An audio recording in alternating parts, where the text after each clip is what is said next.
Kwa hivyo rafiki zangu, Agano Jipya ni Kristo Yesu mwenyewe, na yeye ndiye mpatanishi wa Agano Jipya kwa dunia yote, kila kitu chochote kilichomo duniani. Kwa hivyo Kristo Yesu kwa damu yake aliingia patakatifu pa patakatifu bila kuingia na damu ya ndama na mbuzi, kulingana vile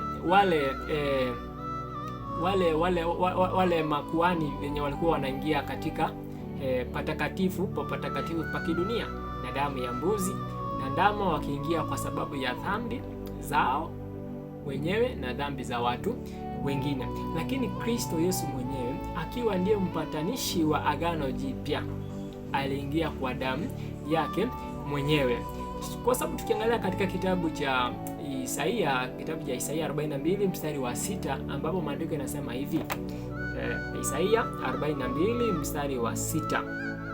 Huu ni unabii wa Isaia ambapo ulitolewa kabla ya wakati ule, kwa sababu mambo ya kwanza yalikuwa yashatokea. Sasa alikuwa anaongelea mambo mapya ambayo hayakuwa yametokea kwa wakati huo. Huu nabii ukitolea katika kitabu hiki cha Isaia 42 mstari wa 6, ambapo maandiko yanasema hivi: mimi Bwana nimekuita katika haki, nitakushika mkono wako, nitakulinda na kukufanya kuwa agano kwa ajili ya watu na uhuru kwa mataifa na nuru kwa mataifa. Samahani, mimi Bwana nimekuita katika haki, nitakushika mkono wako, nitakulinda na kukufanya kuwa agano kwa ajili ya watu na nuru kwa mataifa. Kwa hivyo haya ni mambo yalikuwa yanaongelewa wakati ule, kwa sababu mambo ya kwanza yalikuwa yashatokea. Sasa walikuwa wanaongelea mambo mapya kwa wakati huo kabla hawajatokea, ndio sasa yakathibitishwa wakati huu.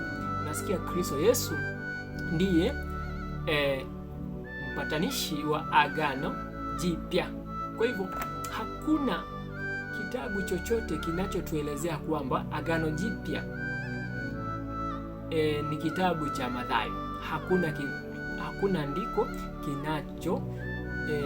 kinacho ama kitabu chochote kinachosema kwamba hiki kitabu ndicho Agano Jipya. Hakuna andiko lolote linalosema hivyo. Kwa hivyo wenye waliopanga hayo maandishi ndio waliopanga hivyo, lakini hakuna andiko linalosema kwamba Agano Jipya ni kitabu cha Mathayo, cha Luka, cha Timotheo. Hakuna kitu kama hicho.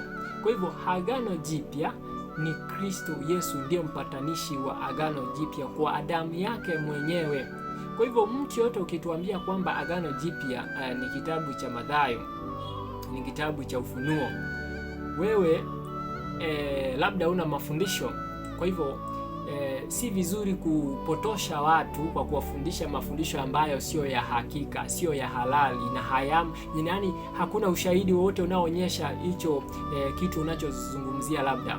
Kwa hivyo andiko haliongei jambo kama hilo, rafiki yangu unayenisikiliza. Kwa hivyo andiko linasema hivi: mimi Bwana nimekuita katika haki, nitakushika mkono wako, nitakulinda na kukufanya kuwa agano kwa ajili ya watu na nuru kwa mataifa. Kwa hivyo ukiangalia Kristo ni nuru kwa mataifa. Ukisoma katika kitabu cha Yohana, katika kitabu cha Yohana 3 mstari wa 19, ambapo maandiko pia inaelezea Yohana mtakatifu, Yohana mtakatifu 3 mstari wa 19, ambapo maandiko yanasema hivi: hii ndio hukumu kwamba nuru imekuja ulimwenguni, nao watu wakapenda giza kuliko nuru, kwa sababu matendo yao ni maovu. Kwa hivyo Kristo mwenyewe ndiye nuru ulimwenguni. Kwa hivyo tunakaa katika nuru ambaye ni Kristo Yesu mwenyewe. Kwa hivyo ukimwamini Kristo Yesu anakaa ndani yako na wewe unakaa ndani ya Kristo Yesu katika nuru, kwa sababu Kristo ndiye nuru iliyotumwa ulimwenguni kote.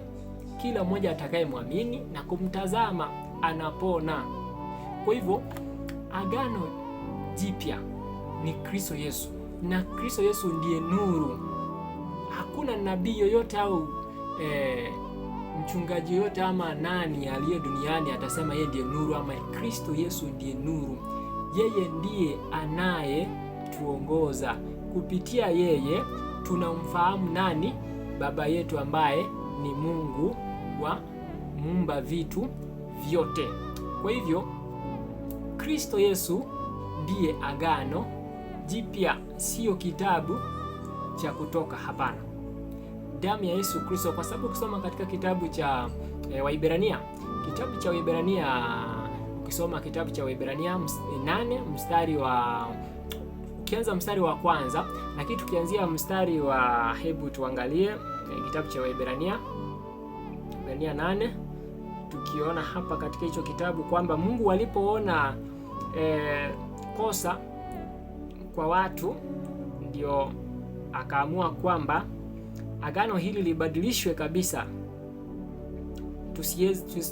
tusiweze kuhudumu katika agano lile la kwanza, kwa sababu baba zetu wale walikuwepo, wao hata walishindwa kabisa kufuata hilo agano ama kushika zile sheria ambazo Mungu aliyowapa. Kwa hivyo ukisoma katika kitabu cha Waebrania 8 mstari wa 7, tunaona kwamba kwa maana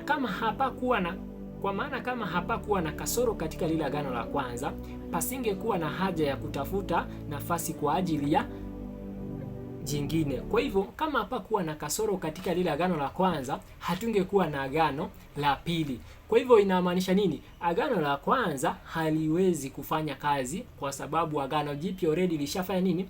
Lishawasili, yani already lipo. Kulingana na kitabu cha Waebrania 9, already lishawasili, na hilo ndilo tunalohudumu wakati huu. Kwa hivyo kama hapakuwa na kasoro katika lile agano, kwa sababu ukiangalia wale wana wa Israeli waliambiwa wasifanye hivi na hivi, na wanafanya kimakusudi. Wasitengeneze miungu, wanatengeneza. Kwa hivyo Mungu akaona makosa, akasema hapana, nitabadilisha hili agano, nitaweka agano jipya sasa ambalo ni Kristo Yesu, sasa kwa njia ya Yesu, sio kwa njia ya Mungu, sasa kwa njia ya mwanawe. Na tunaelewana vizuri sana. Kwa hivyo tunaona ile andiko linatuonyesha kwamba kwa maana kama hapakuwa na kasoro katika ile agano la kwanza, pasingekuwa na haja ya kutafuta nafasi kwa ajili ya jingine. Lakini Mungu aliona kosa kwa watu, naye akasema, siku zinakuja, asema Bwana, nitakapofanya agano jipya na nyumba ya Israeli na nyumba ya Yuda. Kwa hivyo tunaona kwamba ukisoma katika kitabu cha Yeremia 31 kuanzia 31 hadi 34, kwa hiyo maandiko yanasema kwamba Mungu akafanya nini? Akasema siku zinakuja nitakaofanya agano jipya na nyumba ya Israeli na nyumba ya Yuda. Kwa hivyo hatuwezi hudumu katika lile agano ambalo lilikuwa na makosa, ambalo lilikuwa ni la wana wa Israeli. Sasa hili agano jipya linatupatanisha sisi zote, dunia yote. Halikuwa la kabila moja, na sasa hivi halitakuwa ni la kabila moja. Hapana, kila mmoja atakayemwamini hanahudumu katika hilo agano jipya, ndugu yangu. Kwa hivyo rafiki zangu, msiendelee kuhudumu katika agano la kale. Kwa hivyo nilielezea pale awali kwamba agano la kale sio kitabu cha Isaia, sio kitabu cha Leviticus, sio kitabu cha Kumbukumbu la Torati, Numbers. Hapana, hizo ni vitabu tu, zilikuwa ni mwongozo tu, lakini hazikuwa agano. Kwa hivyo agano la kale kulingana na kitabu cha Kumbukumbu la Torati 9 mstari wa 9 ni sheria ile iliandikwa juu ya jiwe mbili. Zile amri zote zilikuwa ni mwongozo wa Waisraeli peke yake. Kulingana na kitabu cha Kutoka 24 mstari wa 12 ilikuwa ni sheria zilikuwa zinaongoza wana wa Israeli peke yake. Kwa hivyo huwezi hudumu katika sheria ya Musa na sheria inayotuweka huru ambayo ni sheria ya Kristo Yesu. Hapana.